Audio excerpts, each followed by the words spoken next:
Today is March 8th of 2024.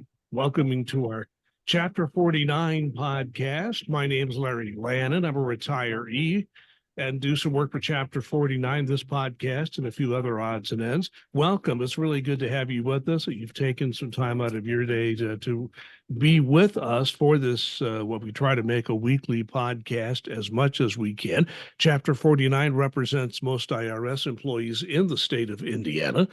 And I would like to welcome once again Duncan Giles, our chapter president. Welcome, Duncan. Thanks, Larry. It's always good to be here. We have two guests today, and if you're looking on video, you can see that. Two people who have been on our podcast before, and we certainly welcome them back again. Lori McCann is the president of Chapter 10 in Chicago. Lori, welcome. Great to have you back with us. Thank you, Larry. So great to see you and to see Ken and to see Kim's husband. So great to see you. Kim's husband. I've been known as Jane's husband many times, so I think I know what you're talking about. But you know, I was going to say, Laurie, you always have to start the podcast with some shot at Duncan. You've already done that, so we don't have to worry about it anymore. Ken Moffett is the director of negotiations for NTEU in Washington, D.C. So, Ken, welcome. Always good to have you on the podcast. Thanks for having me. Glad to be here.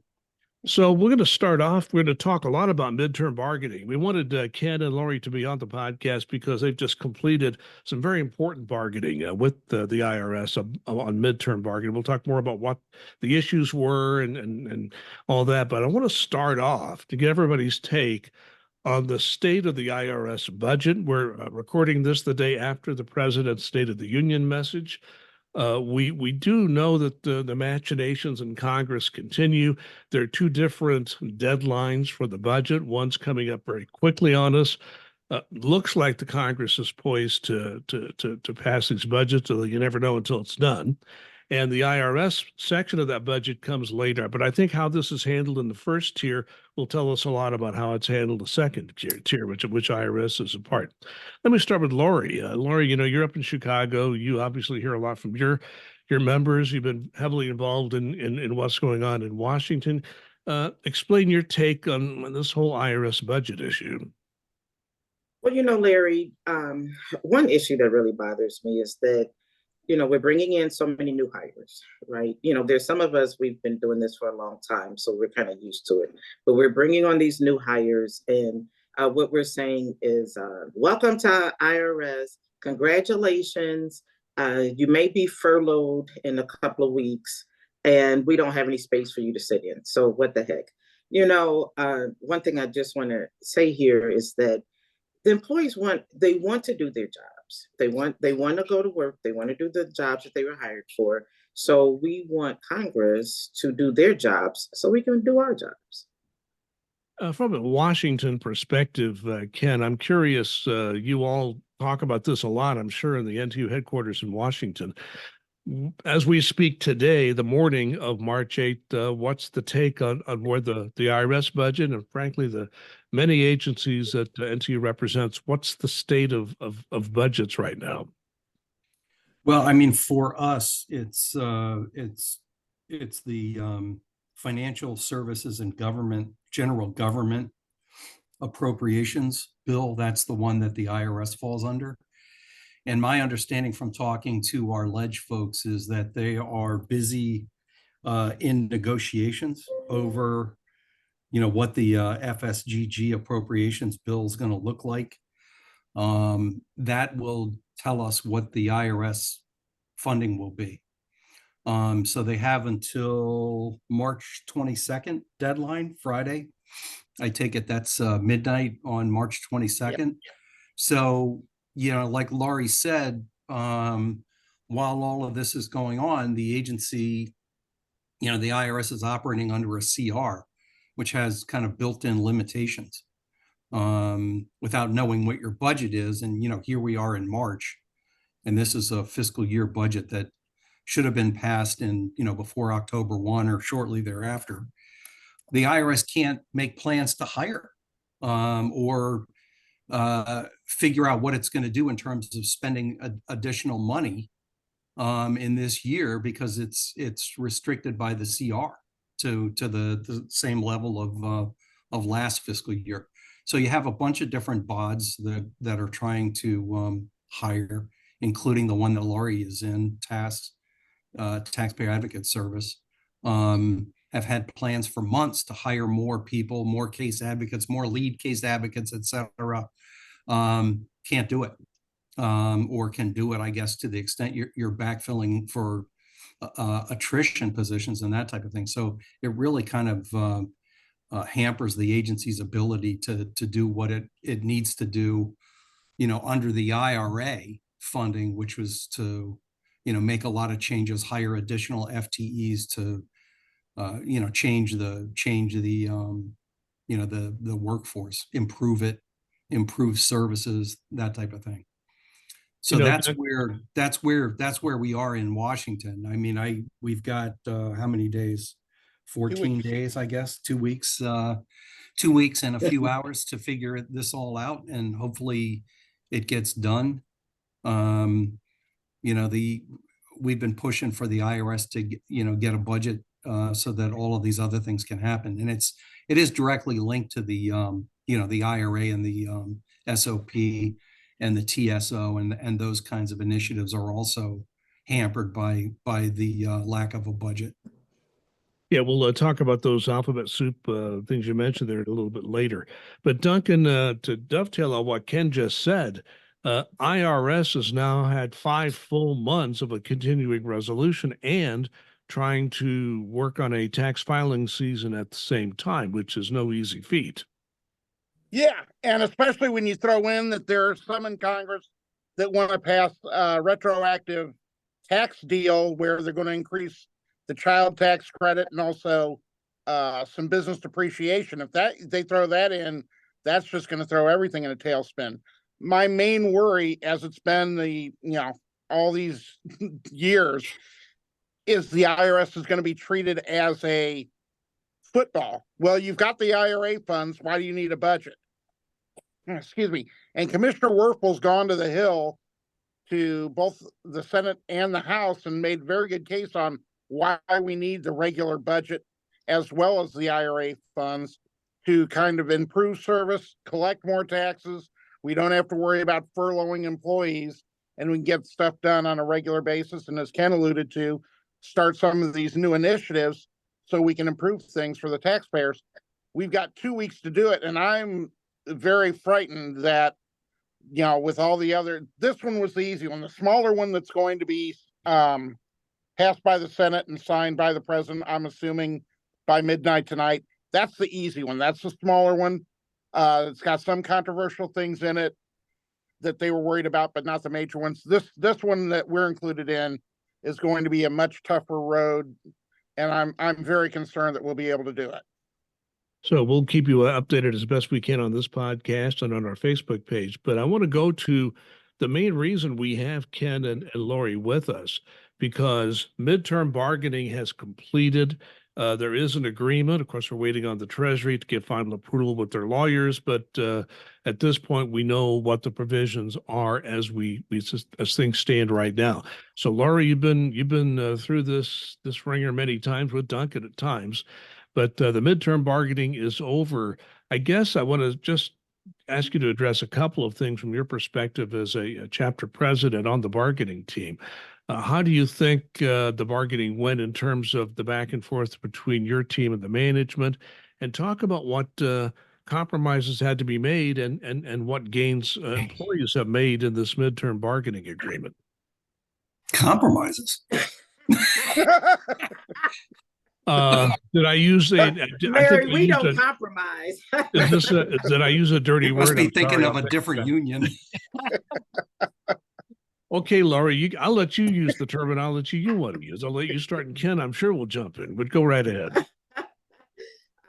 There was no compromise. Come on now. No, I thought it was very interesting. Is that a good word to say, Ken, with the team, with the agency team? So I'm not going to say that there was a lot of back and forth. I just think that it was interesting conversation. There were 5 articles. With midterm, 6 could have been opened, but the agency only opened up 2 for whatever reason. So it began once I even saw that, I was like, well, why didn't they open 3? Okay. So then we kind of went Wait, from wait, wait. You're complaining they didn't open more? Is that what I'm hearing coming out of your no, mouth? well, okay, not that they didn't open more, but there was one, and I won't say which one it was, that I assumed, and we shouldn't assume, that they would have opened that would have made more sense to go along with the 2 that they did open. Well, at least Yeah. the one that they opened. So it to me, it made bargaining not more difficult. It was just strange. That was just a little strange to me. So, they had a bargaining team. Ken, there were more GLS attorneys this go round. Yeah. Yeah, explain what a GLS is, just so people know. General Legal Services. They're Yes. part of General Chief legal Counsel. service. We're talking about lawyers, right? Yes. So, Ken, Right. let me ask you, because I think there were some important gains for employees here. Explain where you think employees will see a change as a result of this midterm agreement. Yeah, I mean, I would say that this agreement was, when we approached the opening of this contract, it was a limited reopener. Either both parties have a right to reopen up to 3 articles. We reopened 3 articles. And one of the articles that we reopened, we had the right to open it, which was the official time article. But we really went into this thinking that there were a number of things that we wanted to accomplish in each of the articles that we opened that were, pretty specific.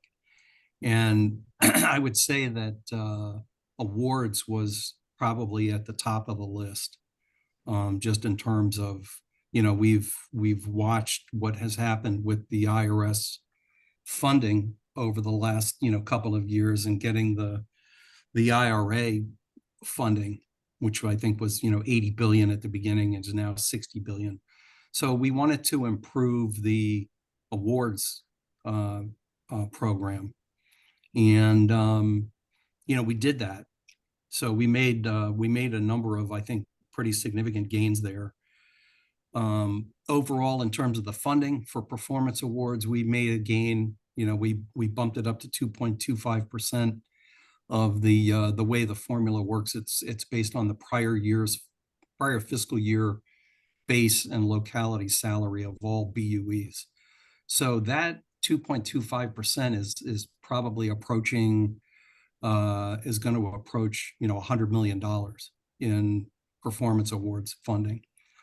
It's the first time I think we've ever been above 2%. So that's really good. That's going to result in more than higher awards without any question. The other area was the QSI program. So a long time ago, there was contract language in the national agreement under which, to simplify it, if you met certain criteria, which was that you were outstanding in, three consecutive years, you essentially were guaranteed a QSI. That grew out of some national grievances over Title VII discrimination. The IRS wanted to get out of that agreement in the national agreement in 2015 because it was resulting in essentially every 3 years there was a huge spike in QSIs that were mandatory by the contract. The problem for Treasury was that, or is, that there's a government-wide regulation that basically says QSIs, the determination to grant or not to grant a QSI is discretionary on the part of the agency. So they essentially had bargained away that discretion in the national agreement. And in 2014-15 time period, they wanted to get that discretion from the government-wide reg back, which they did. So the problem with the QSI program from that point on is that they essentially granted the QSIs after the fiscal year in which the employees are rated outstanding, which means if you got your evaluation in December of last year, you were not going to get your QSI until this coming November. So you essentially have to wait 11 months for a QSI. And the regulation basically says that, you know, the importance of the QSI is to reward outstanding performance, and it should be granted to the employee in close proximity to when they get their rating. So by having this delay, and the agency's argument on the delay was, well, we don't know, you know, how much money we're going to have. You know, there's not an unlimited amount of funding during the course of the fiscal year to grant QSIs to everyone who's outstanding. So we're going to have to wait till the end of the year, or until the first quarter of the next fiscal year to grant them. I mean, that kind of always rang a bit hollow for us, because you're basically saying, you know, out of a $13 billion budget, you know, you can't determine whether or not X number of people who are outstanding should be rewarded for that outstanding performance. So anyway, in this contract negotiation, we had proposed that basically QSIs be granted at the time that the employee gets the rating. And now we understood that, you know, it's still going to have to go through this process of, you know, recommendations and approval and that type of thing, but we didn't want it to happen so late, so that it penalizes essentially employees who could be getting the quality step increase during the course of the fiscal year. So what we agreed to is, after some back and forth, is they're going to grant QSIs over at like 7 different points during the fiscal year. So that means whenever your rating becomes due, which is based on the last number of your Social Security number, then you would be considered at that point in time. So it goes, you know, 0 to 9 during the course of the fiscal year. So, you know, I think that's going to be something that really helps both employees and the agency. You know, it's gonna result in a more immediate reward to those who are performing at the highest levels. Not to mention the fact that for several years now, the IRS, probably more than several years, since probably 2019, when we started looking at attrition data, the IRS has a huge attrition problem, probably like 15 to 20% per year.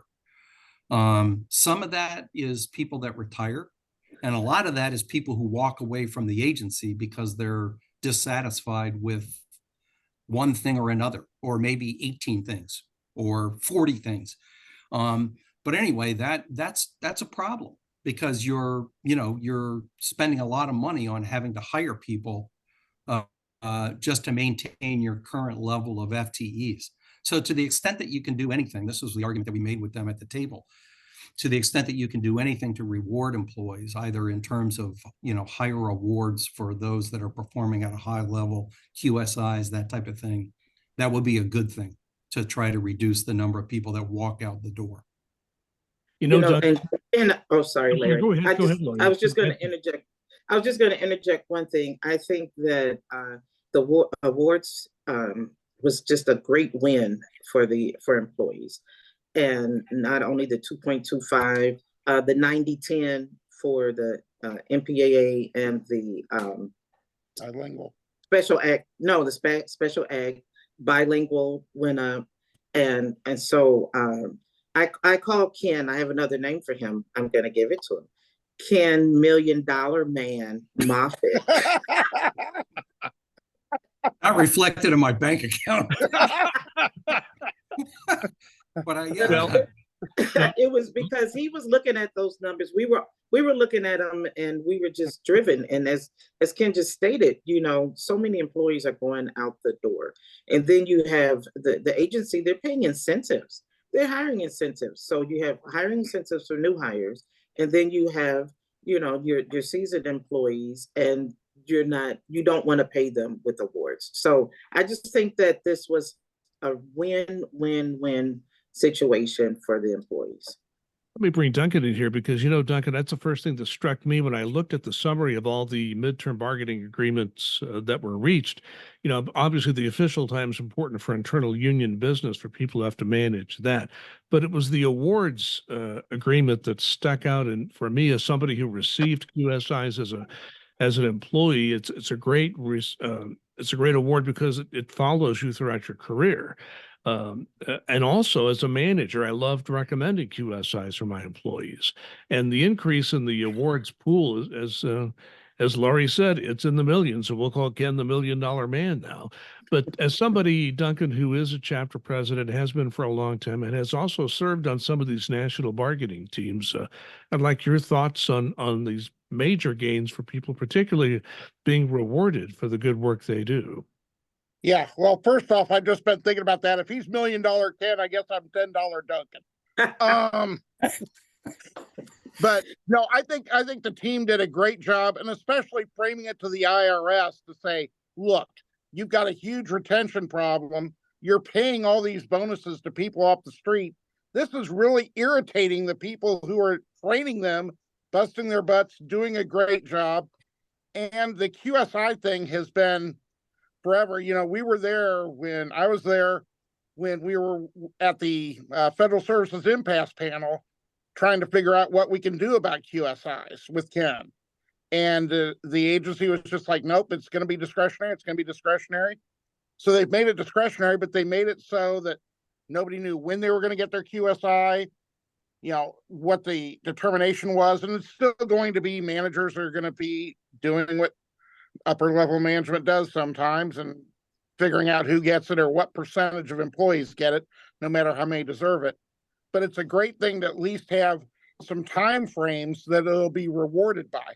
So I think the team did a great job on the awards as a whole, and I think it's going to be very good for employees. They will see, people going, well, it went from 2% to 2.25%. That doesn't sound like that much. When you're talking bargaining unit employees' salaries, another 0.25% is literally millions of dollars that'll be put in that pot to increase the award amount. So I think it's a great thing. Well, Duncan, based on the figures right now. I can say something. I want to ask Ken to come in, and I want to just say, if Duncan, if you're $10 Duncan, I'm $1.50 Larry. But I want to ask Ken and I know you'll address what you're about to say, but I also wanted you to address one thing. If I'm a bargaining unit employee, let's say at the IRS, and I tend to get performance awards each year, I know that's it's a wide range, how many people qualify and so forth.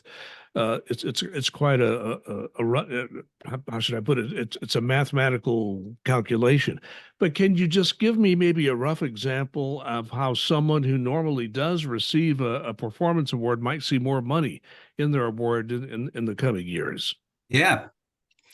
The way that the award program is structured, and this was done back in probably 2000, 2001 by my predecessor and some executives at the IRS.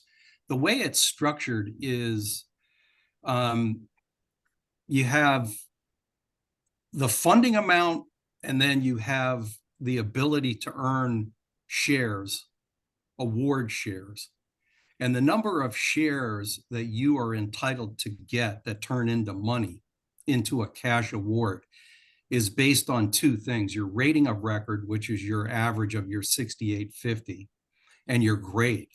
So if you have a 4.4 as a score, you multiply that by your grade, like 4.4 by grade 9, you can figure out the total number of shares that you would be entitled to if you qualify.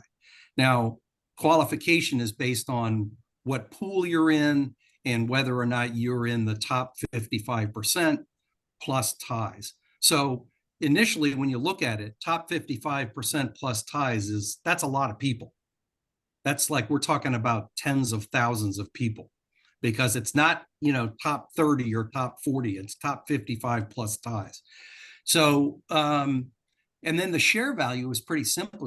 We simplified it so that it's no longer done by division. which would be like on a pro rata basis. But the basically you take the total number of shares that are out there for all eligible employees, and you divide the total amount of funding by the shares, and you get the value of one share. So then you go back to I've got a 4.4 rating. I'm a grade 9. I've got, 38 or whatever, 40 shares. Then you multiply the 40 shares by whatever the share value is. Let's say it's $55, and you get your award amount. The higher your score on your 6850 and the higher your grade, then the more money that you're going to get. But when you talk about the share value, that's where the funding becomes important, because the more money that's in the pot means the share value is going to, on an enterprise level, is going to go up. So that's something that, and what I was going to say was that this point, the 0.25% that we increased it per year, based on the current data, it's about $10.6 million increase to the awards. That's awesome.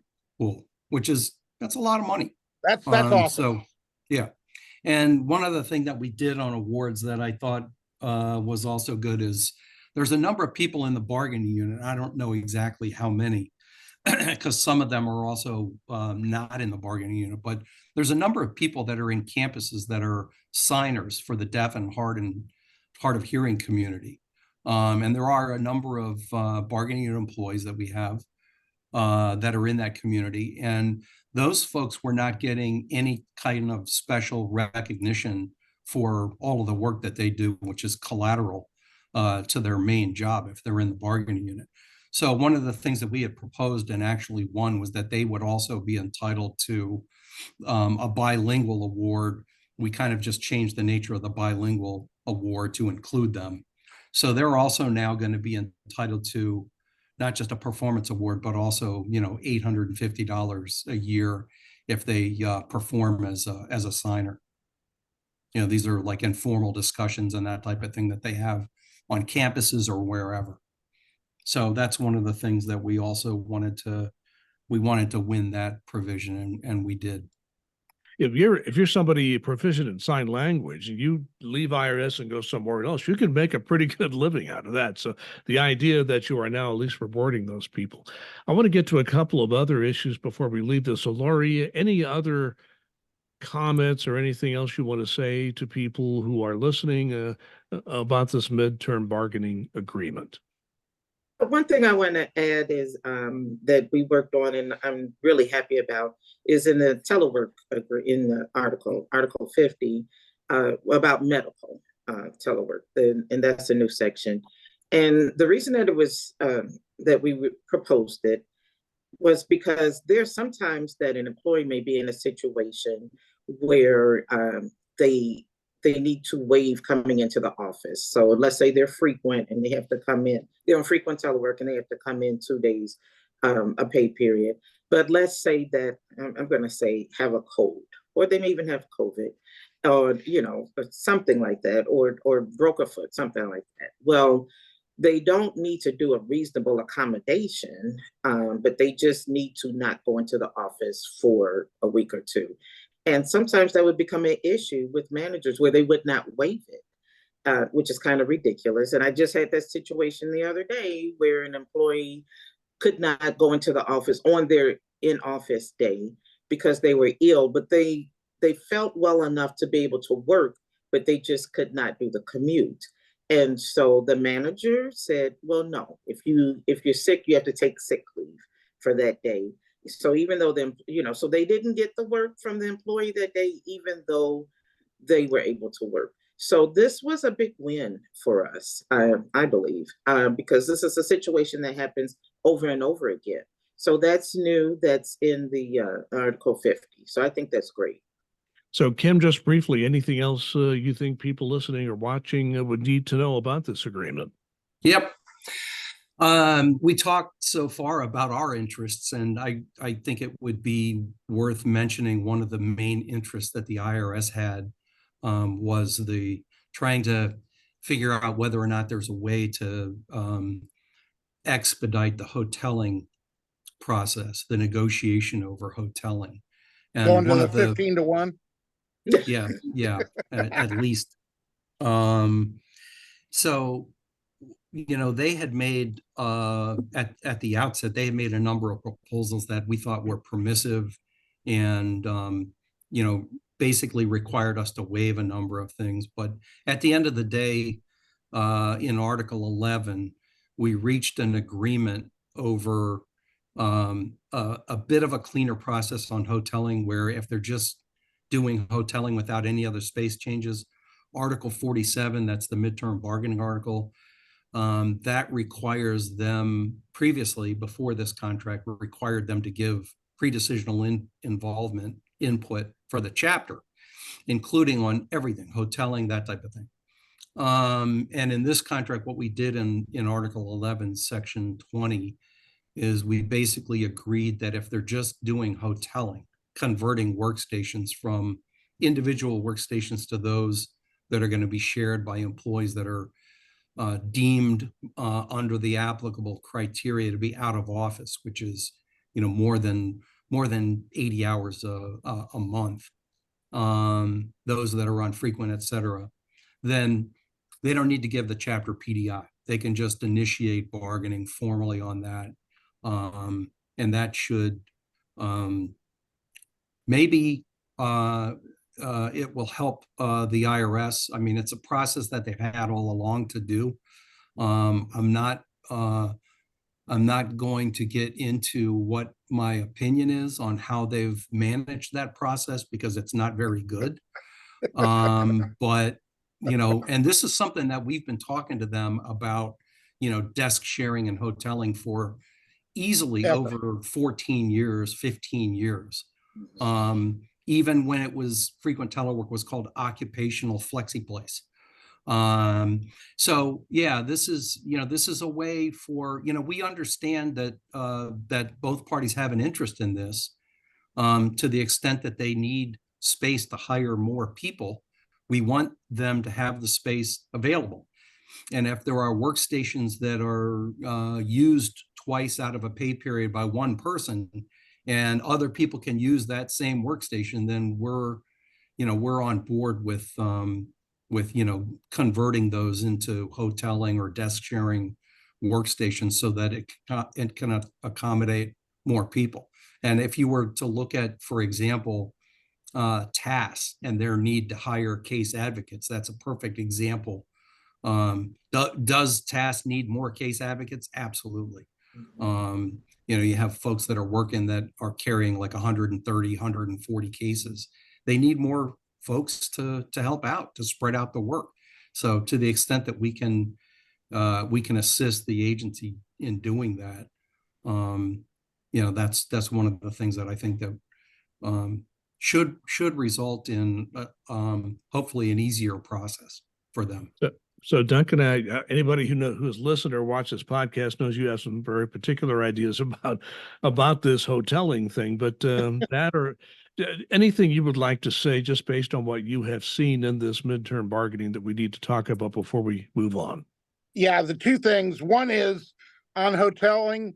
Absolutely, if there's a need, in other words, there's not enough office space. Lori and I have a shared interest up in the Chicago area region, where there's a lot of people up there and not many spaces, so we have to do desk sharing. But if you're in a place like a federal building that has hundreds of desks that are empty, and yet you're saying, okay, we need to do desk sharing right now, I sort of give them my puppy dog look and just sort of like, okay, why? There's no real reason for that. So I think that this is going to help streamline that a little bit. The second thing I want to say is once that came out about Congress pushing on return to work, return to the office, not return to work, because we have been working. Return to the office. And people are saying, okay, well, what's going to happen with this? I know we're in bargaining. Nothing is happening. Nothing is changing. Our standards are still the same. When you see them talking, you're seeing them talking about non-bargaining folks in the DC region, not bargaining unit employees in the rest of the country.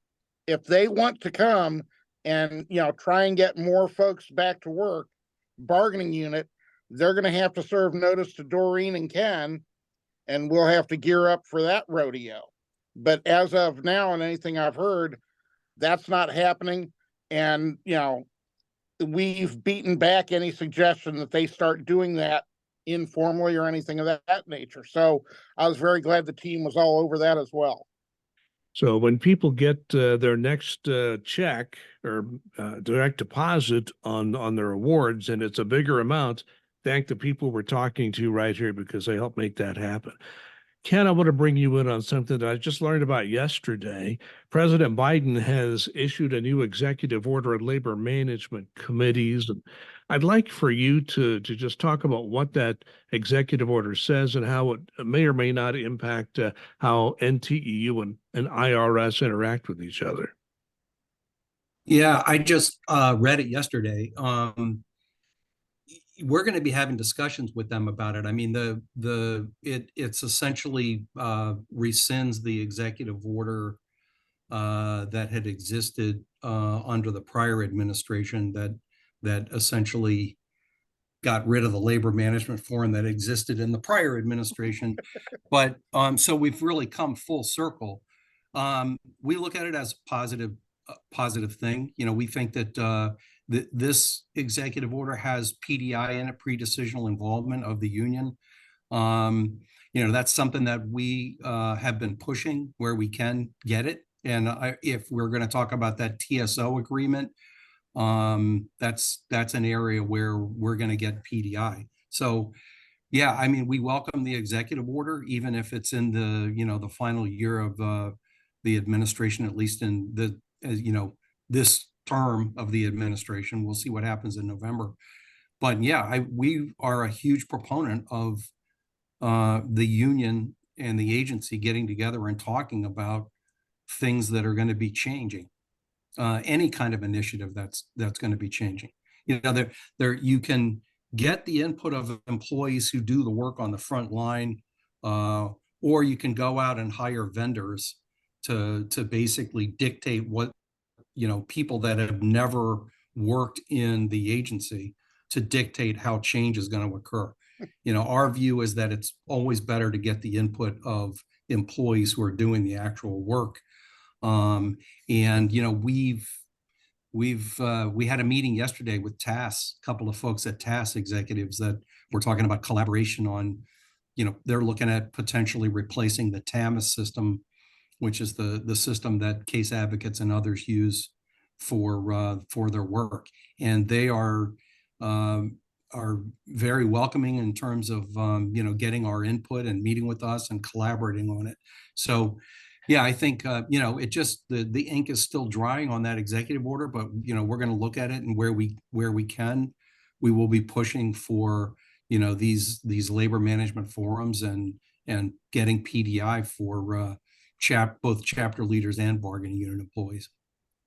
As somebody who, as a manager and as a union official, has seen these executive orders come and go, it's been my experience that the more you get the employees involved, the better solutions you come up with. But I want to talk about what Ken just alluded to, something called TSO, a TSO agreement. So I'm going to bring Laurie in because Laurie's going to have a very important part to play in this. Explain what TSO stands for and why employees should have an interest in this. Well, you know, and it kind of goes hand in hand, and I'll get to that in just a second, with the executive order. You know, and I know that you were around for quite a while, Larry, and all of us have, and you go back to the quality circles. How about that? So that kind of tells you how far I'm aging myself there. But when you have people that have boots on the ground, the ones that actually do the work, that can help identify problems, you know, and propose solutions, I think that we end up, that's a win-win situation for everyone. So I was excited about the executive order. Now we can talk about TSO, and I'm happy about that because, you know, if the agency is changing, and it is, and there's 5 levels to it. There's a lot to it, and with this particular issue that we're going to work with, but they need to have input from the ground level, and this is what's going to happen here. So as I stated with this transformation office, what we're going to do is there, like I said, there's 5 levels to it. I'm trying to remember off the top of my head, Larry. Now there's 5 different levels to it, and they're going to have meetings, monthly meetings with different leaders. And so we're going to have input at that level. And I think that is interesting. Some of it has to do with employee experience. So I know some of the teams are already up and working. For example, the employee experience, and that's in 5.3, I believe. So they have the 5, level 1, level 2, level 3, 4, 5, and then they have subsections under that. I'm interested in that 5.3, the employee experience, because what they're doing is they're looking at mental health issues.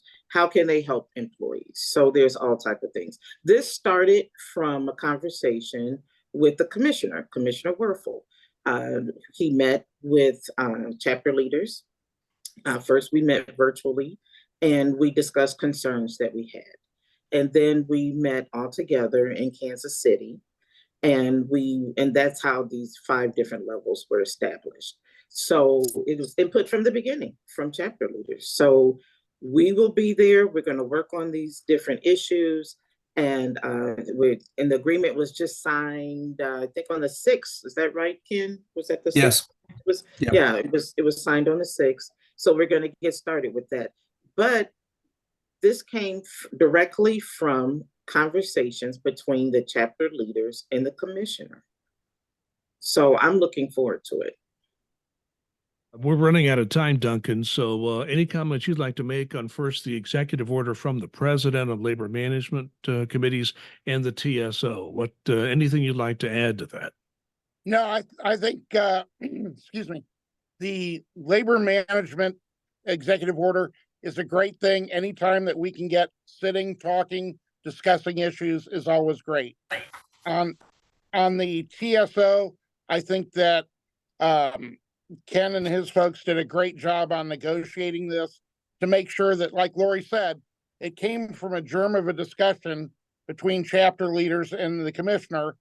And he's shown a willingness to realize that if you want to change the IRS, you'd best be talking to the people who are doing the work and those representing those who are doing the work that know what's going on, not a consultant coming in from the outside who's never dealt with it.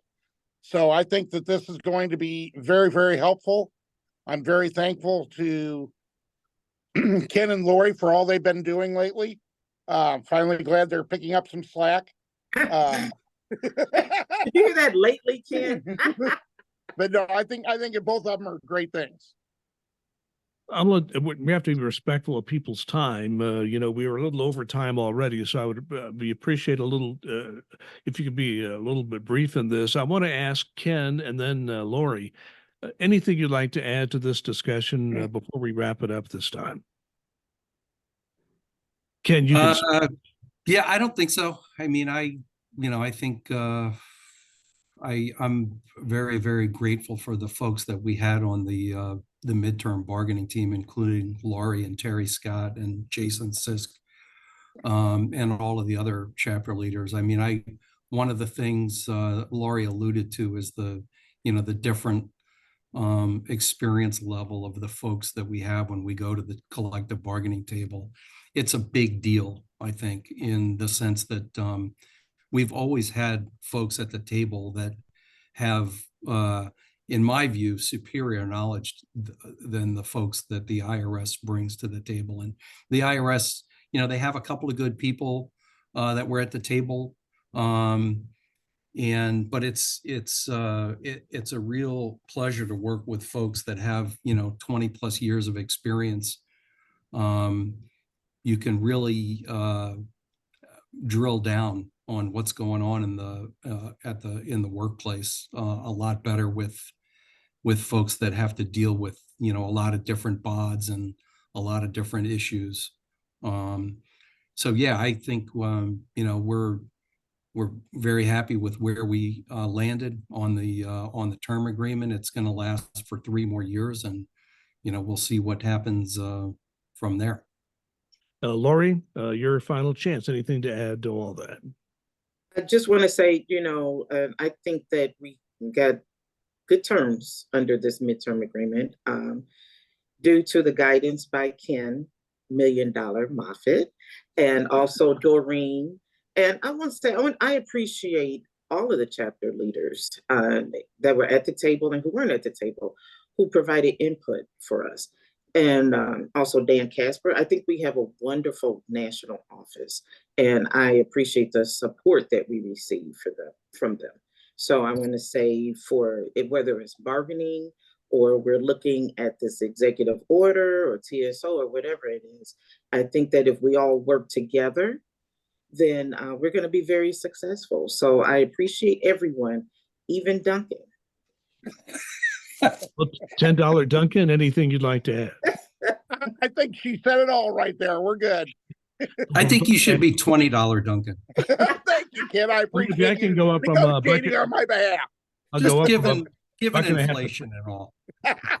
Ladies and gentlemen, thank you very much for a great discussion. We had fun, but we also, I think, expressed a lot of what people should be looking forward to as a result of the work that's being done at the national level and by chapter people all throughout NTEU. Thank you so much, Ken Moffett, and Lori. Thank you so much for your time, Duncan. Thanks for being with us as always. This is Larry Lannan, appreciating the fact that you're with us. And please be safe and be kind.